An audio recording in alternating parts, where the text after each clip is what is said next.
الحمد لله رب العالمين والصلاة والسلام على سيد الأنبياء والمرسلين أما بعد فأعوذ بالله من الشيطان الرجيم بسم الله الرحمن الرحيم الصلاة والسلام عليك يا رسول الله وعلى آلك وأصحابك يا حبيب الله الصلاة والسلام عليك يا نبي الله وعلى آلك وأصحابك يا نور الله.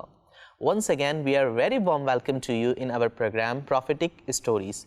In this episode, we will talk about the Allah's Prophet Ilyas alayhi salam and Prophet Yasa alayhi salam's biography. Let's begin with the excellence of Durud Pak. Hazrat Ali radiyallahu ta'ala